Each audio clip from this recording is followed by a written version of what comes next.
Hi. I have been wanting to record this podcast forever. I have also recorded it several times in my car, and I have another one, but it was all over the place. So I'm hoping I can do it now. I'm Anne Marie McQueen, journalist and proud 50-ish woman, and we are here looking for the true truth in perimenopause, menopause, midlife, and beyond. Opening our minds to other possibilities is not always easy. Hotflash Inc. You're all woman to me. All right, Anne Marie.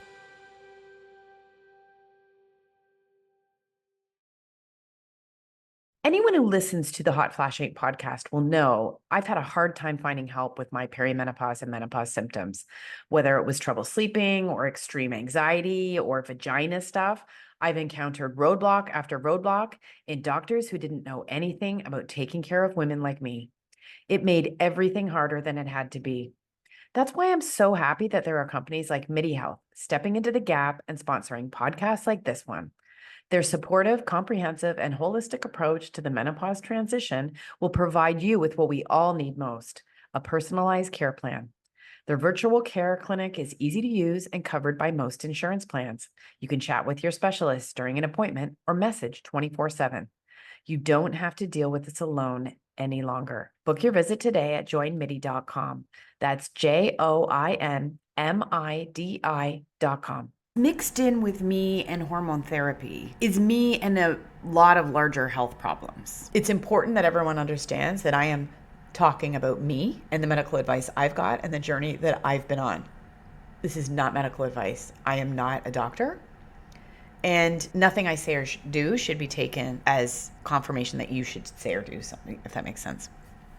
And I was prompted to do this because my lifelong friend, one of my favorite people in the entire world, struggled for a year and has just started to try hormone therapy and basically saw miraculous results. I am so happy for her, and I don't ever want to deny anything like that. I see and hear this type of thing every single day on the various parts of my platform, and I always want to approach this with the baseline acknowledgement that hormone therapy can be incredibly helpful for us going through perimenopause and menopause at this time.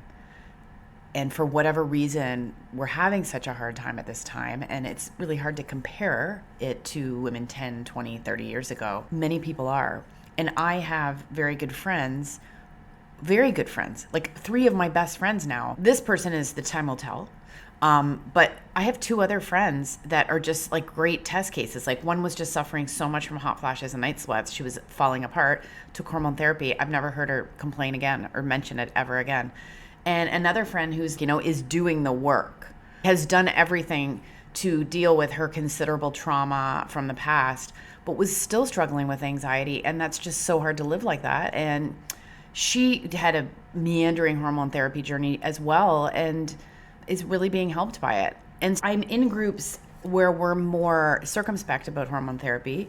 We're less breathlessly enthusiastic about it. We're not estrogen maxis. We understand there's other hormones that you can take and do take. We understand people are prescribing a range of hormones.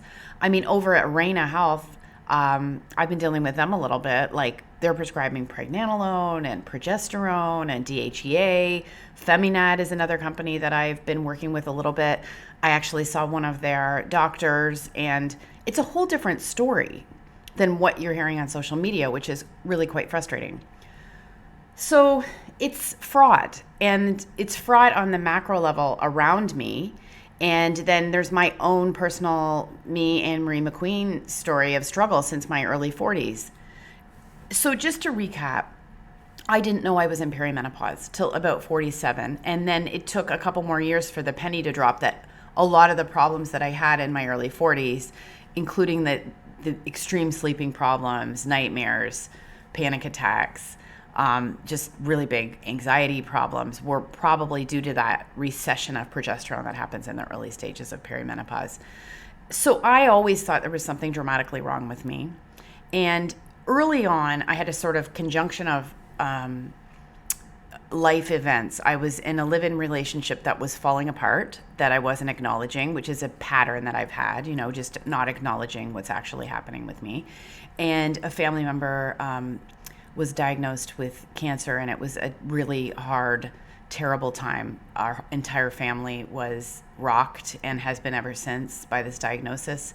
At the time, I was very codependent. So I had no ability to not take on that problem as my own, as my very own. And also that's impossible in a family when you love the people around you, you take on their pain. But those two things converged, and I started to have a very, very hard time. And I don't even know how I kept it together. And then my eyelashes fell out, which was alarming enough that I sprung into action. And I ended up seeing a naturopathic doctor and a trichologist who is a doctor that specializes in hair loss. He did every test under the sun and couldn't find a reason for the hair loss. He sort of concluded that I needed to break up with my boyfriend, which was funny. He literally said, "I've done everything. You're not pulling them out." And I said, "No." And he said, "How's your relationship?" And I said, "It's not great." And he said, "If you need to bin the boyfriend, bin the boyfriend." Literally one of the most pivotal times in my life. Like, I left there, I went outside. It was like, oh, I can get out of this, you know? Anyway, the doctor that I was seeing at the time, the meanest naturopathic doctor I've ever met, she would make me wait for literally an hour for my appointment. And she gave me a really stern talking to at that time, because one of my coping mechanisms in life, and I have had many, but it's overwork. And I was in a management role for the first time, and I was working 13 hours a day and thinking about it the rest of the time. And she said, "You tell me about your life, I don't see any joy." And then she also said, "You have really big stress problems and adrenal fatigue, and look at where your cortisol is, and look at where your melatonin is, and I don't know how you're making it through the afternoon." And how I was making it through was, I like I always do, coffee and sheer determination. I bring this up because she put me on Vitex. It's also known as chase tree berry. It's an herbal supplement, and it's often prescribed in these cases. On another project that has nothing to do with menopause, I'm working on a contract right now, and I worked on a list of 100 plants that grow in the United Arab Emirates where I live, and I was just absolutely blown away by the power of plants and the power of our natural world. So I'm not an eye roller when it comes to plants. And the reason I believe, you have to be careful with supplements, but I heard the other day that there are 3 times the pharmaceutical industry lobbyists on Capitol Hill in the U.S. as there are legislators. And I was saying to my friend yesterday, they're not just promoting pharmaceuticals, they're squashing competition. So a lot of times when you hear negativity and negative narratives, what you're getting is that drip down effect. So there you go. So Vitex is thought to have a dopaminergic effect, meaning it influences dopamine, a transmitter in the brain. Dopamine inhibits the release of prolactin, a hormone produced by the pituitary gland. It has an influence on the hypothalamus pituitary ovarian axis, and it regulates the production of hormones like estrogen and progesterone in a gentle way, and maybe not even so gentle. Vitex indirectly supports luteinizing hormone production and may promote progesterone synthesis during the luteal phase of the menstrual cycle. And this can help balance the estrogen to progesterone ratio. So we know in perimenopause, which I was in but I didn't know, you can have very high estrogen as it's falling over time and low progesterone. But this doctor was a total biatch and didn't ever explain anything.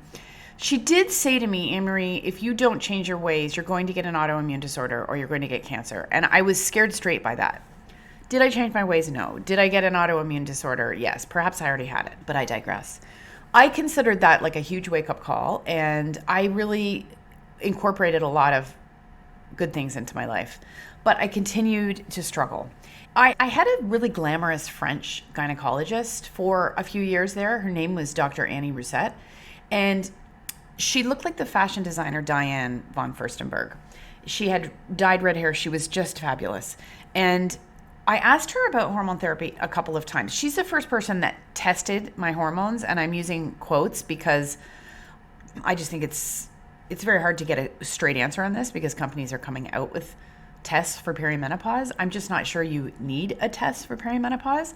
And when people do tests, my friend just said to me, "Oh, they tested my hormones and everything's really low." And it's like, well, you're 54. So what do you, but anyway, she said, "Yeah, it looks like you're in the beginning stages of perimenopause." And I feel that I was in the more obvious stages of perimenopause. I said, "What about hormone therapy?" And she kind of waved her hand and said, "I don't like to give it in perimenopause." She said, if we were in France or something, I would give you, but we don't have that here in the UAE. And so, no, I'm not going to give it to you. And I asked again later, same thing. And I didn't ask what it was she would have given to me or what the problem was, but she did say at the time that there were supply issues in the UAE, and that situation continues. And I think the supply issues are perhaps even more profound than they are in other parts of the world, because as I understand it in a rudimentary way, there are certain depots, if you will, that are in charge of bringing it in, and it sort of depends on how they operate and a whole system that I don't understand. So that was it for hormone therapy. And, you know, when I turned about 50, I started to have huge high estrogen issues. Like my breasts were so sore and I was very aggressive and angry. And this is where I'm glad that she didn't give me estrogen, because the last thing I think I wanted or needed at that time was more estrogen. I was also dating, like literally starting in 2020. I look back on this, I was dating like a mental person. I was driving to Dubai for a date. I was dating 2 people in one day. I was doing things I had never done. I had the time of my life for about 2 years. And it is so clear to me that with the sore breasts, I mean, I had such sore breasts that you couldn't even, I felt like if someone walked past me, I was like, no. And real rage and anger. Did you know I also have a Substack? That's just a fancy way of saying I have a newsletter. But listen, it's not like every other newsletter. I am the only journalist in the world who's made menopause my beat. And each week I share research, news, products, tips, and tricks from the world of menopause and midlife. Sometimes I even write an essay. Hotflash Inc. on Substack is where I pull together everything that's here and in the menosphere, and I break it down just for you, so that we can try and make sense of it all and figure out what to do together in real time. Join more than 5,000 women practitioners, CEOs, and more, and become a subscriber today. You can get my podcast as well as special video and audio drops you can't get anywhere else. Sign up today at hotflashinc.substack. And it doesn't come across how you think, right? Like it seems real. So looking through all that, and I've now been through menopause, I can see that that was going on, and I'm glad someone didn't give me estrogen. I really am. I don't, personally with my own risk and benefit calculus, I don't believe that I don't believe that I would take estrogen on top of already high estrogen and low progesterone. I believe I could have benefited from some progesterone at that point in time.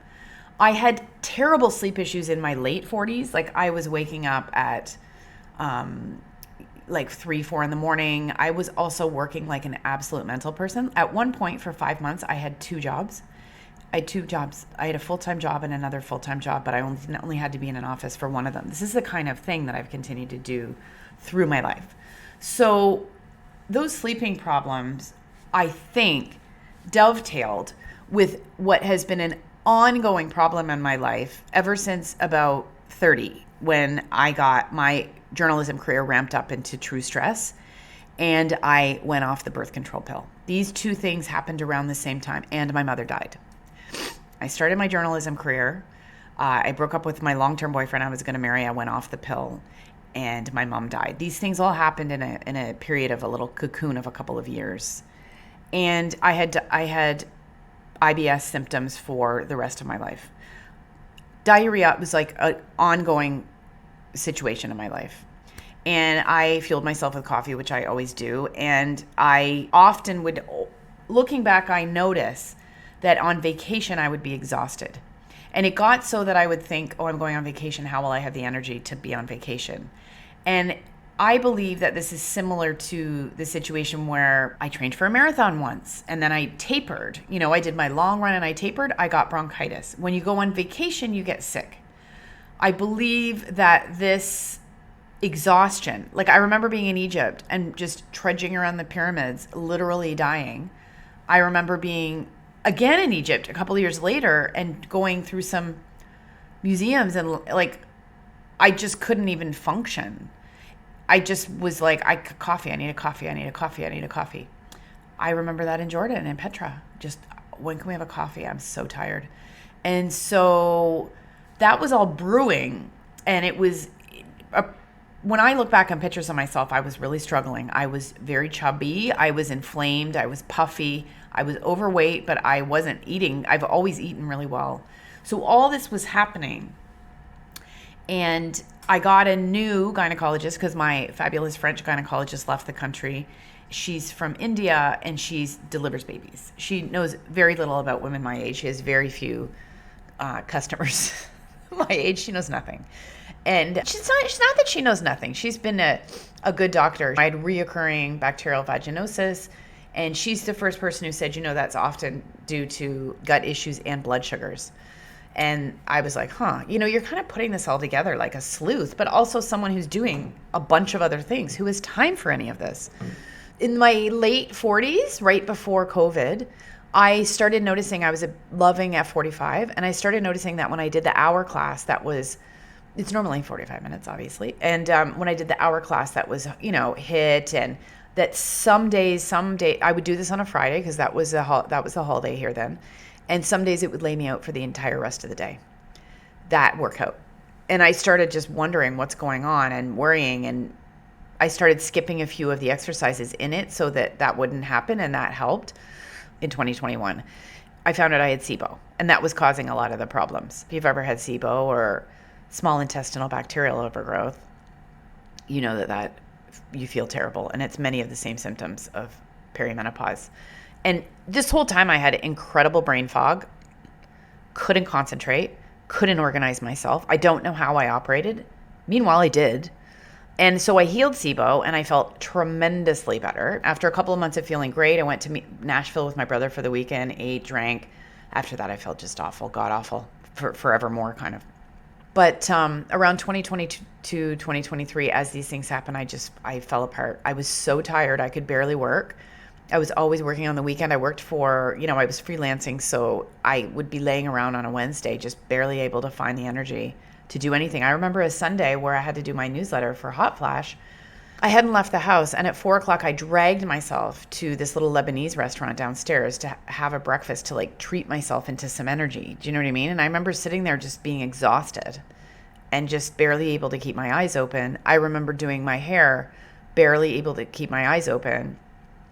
So I started going to doctors. And I was diagnosed with fatty liver by this pretty good gastroenterologist, but he told me I needed to stop eating fast food, which I never eat, and start doing HIIT 6 days a week for an hour a day. I had to lose weight, and I just looked at him, and no matter what I said, I knew that would be literally impossible. That's when I got my gynecologist. I asked her about hormone therapy. She said, not while you're in perimenopause. I saw a thyroid specialist. I found out I had thyroid nodules. I found out I had low thyroid.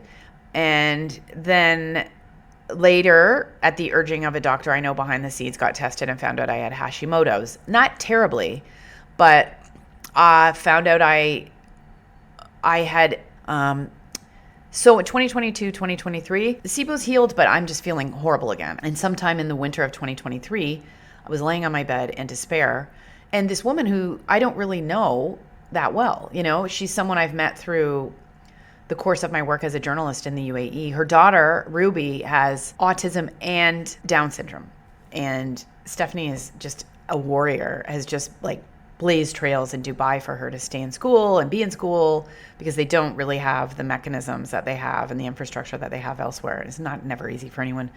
And she didn't know that she was autistic as well, and that was something she found out. I met them when I did a piece about the Special Olympics here and just stayed in touch, but I didn't know Stephanie well enough for her to be phoning me, you know what I mean? Now and then we would exchange WhatsApps. So she said to me, I just felt called to call you. She's kind of a woo-woo person, but I love those people. And she's a really genuine soul. And then she just started saying how she'd gone off her thyroid medication after 22 years. And she felt great. She found this great doctor who was a homeopathic physician and GP, general practitioner, a double specialty, which is very rare. And I just thought, I need this doctor. So I found this doctor, Dr. Sophie Skogen. I'm going to have her on the podcast. She basically... She has those specialties. She's from Norway. She also has gut health specialty and counseling.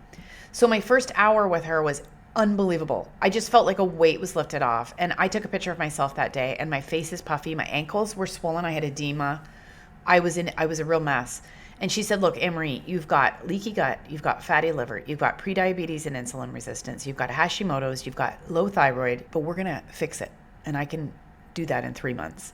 Well, it took a little closer to 6 months, and I was much, much, much better. And, in her awesome book, Metabolism Repair, Lara Bryden talks about the gut being like, you should treat your gut like a pet or a plant. You don't just water them once, you don't feed them once, you tend to them every day.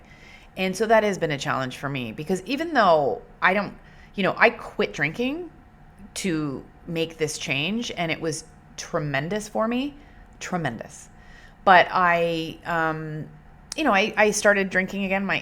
My father died in February. I had a few drinks. It was very, very stressful. International travel, things just sort of started getting loose again. Do you know what I mean? So I have been struggling with that a little bit. And in the meantime, I have felt, as I passed through menopause, my last period was on August 22nd, 2022. So I'm about a year out, a year later, 12 months with no periods, and it's about 12 months from that. So I'm about a year out from menopause.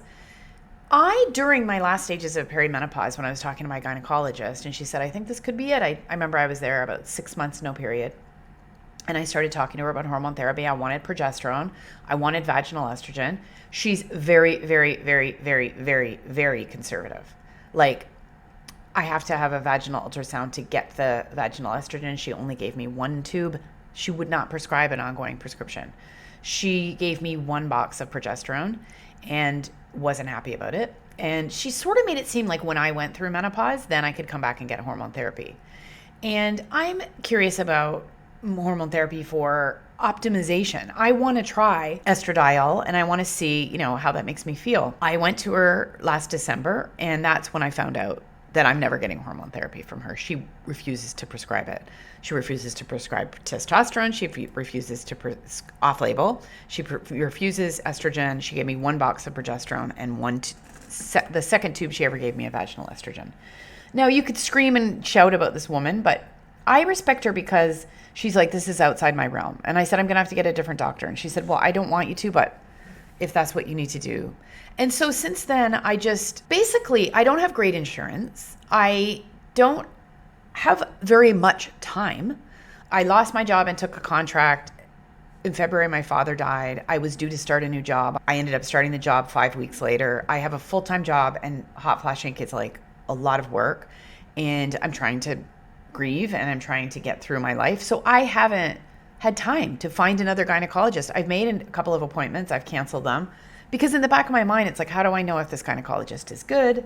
I knew how I would like to see if my insurance covered it, but they don't. And so in the meantime, my doctor that I see now is Dr. Sophie Scogan. I pay out of pocket for her, but she's such a treasured resource to me.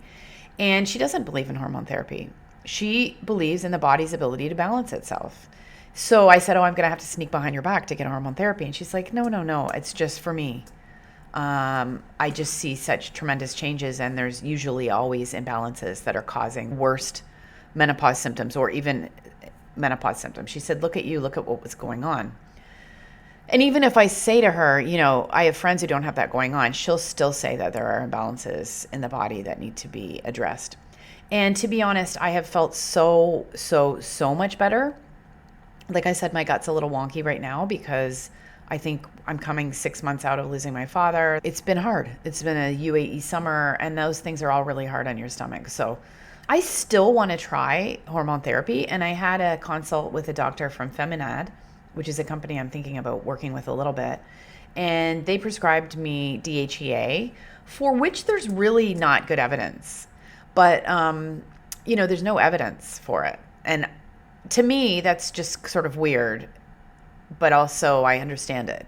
DHEA is what we call a precursor hormone.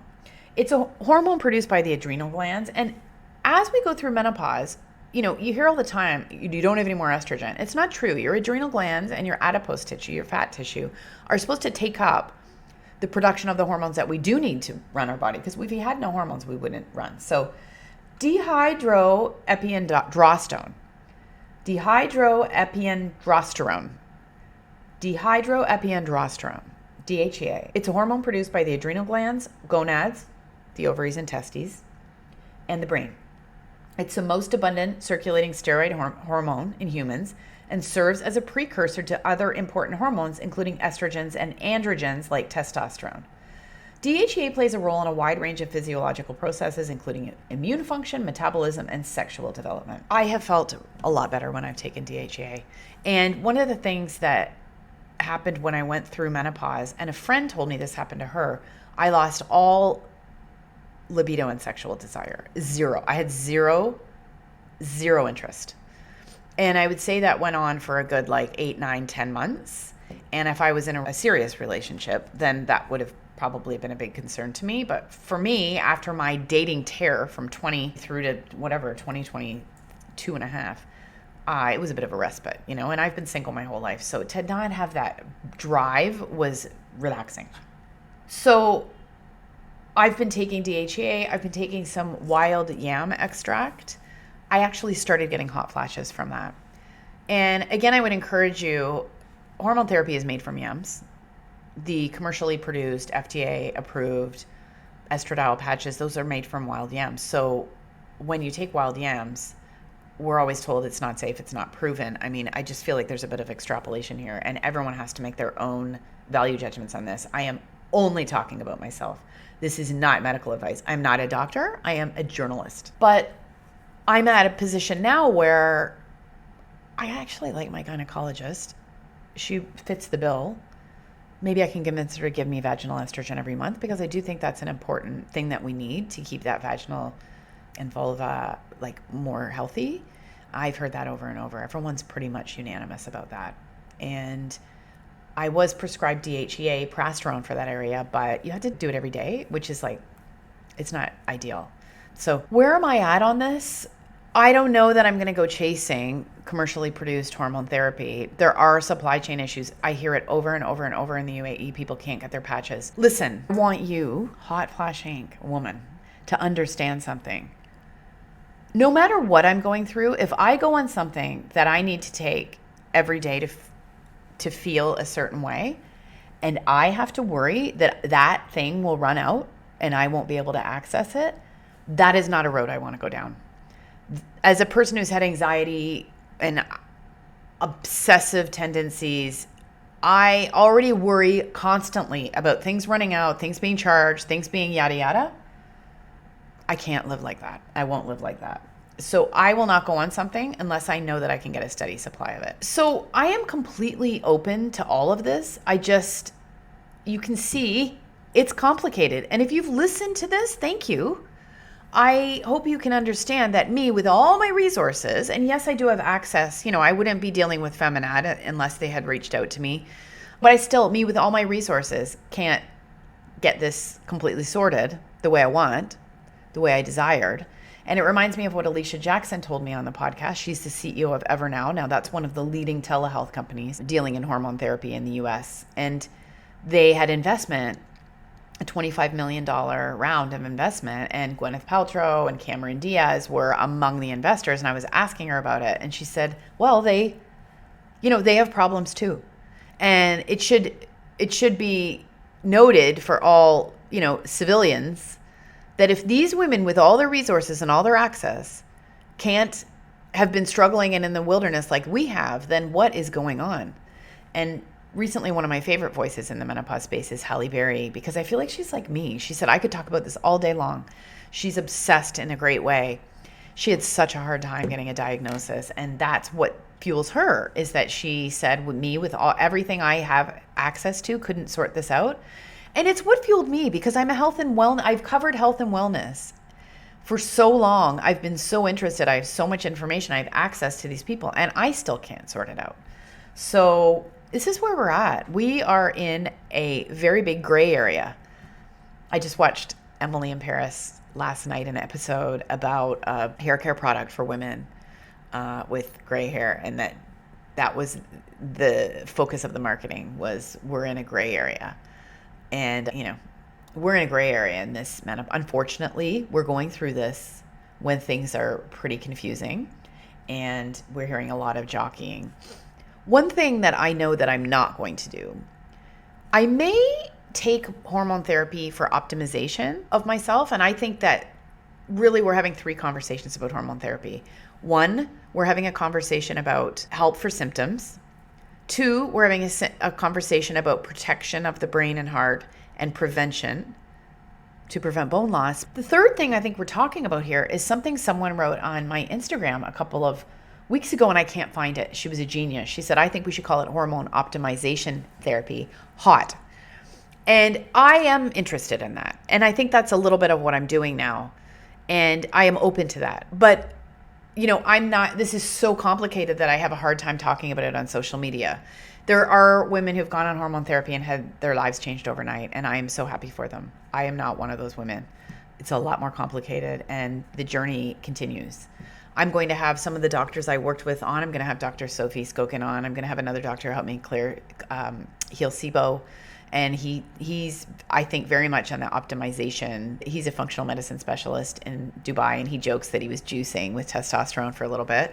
And so I'm going to have those people on to talk about it, and I'm going to talk about mine a bit more. But this is sort of the grand, I hope it wasn't too confusing, what the F has been going on with me and where I stand. I fully support the use of hormone therapy to feel better. That's not something that any woman should have to feel terrible to go on. You shouldn't wait and feel like it got really bad before you broke down and went on it. Modern medicine has great tools for us, and we should avail ourselves of them. So thank you very much for listening. I'd love to hear comments. There's a text option on this podcast now, and please send me a text.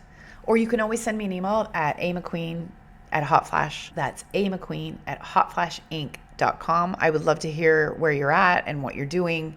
And I would love you to amble on over to my Substack, because that's where I discuss a lot of things in detail. Thank you so much for listening. Have a great week.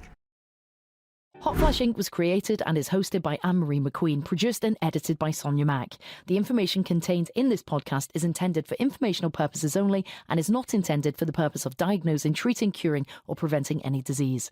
Before using any products referenced on the podcast, consult with your healthcare provider, read all labels, and heed all directions and cautions that accompany the products. Information received through the podcast should not be used in place of a consultation or advice from a healthcare provider. If you suspect you have a medical problem, i.e. menopause or anything else, or any healthcare questions, please promptly see your healthcare provider. This podcast, including Anne Marie McQueen and any producers or editors, disclaim any responsibility from any possible adverse effects from the use of any information contained herein. Opinions of guests on this podcast are their own, and the podcast does not endorse or accept responsibility for statements made by guests. This podcast does not make any representations or warranties about a guest's qualifications or credibility. This podcast may contain paid endorsements and advertisements for products or services. Individuals on this podcast may have direct or indirect financial interest in products or services referred to herein. This podcast is owned by Hotflash Inc. Media.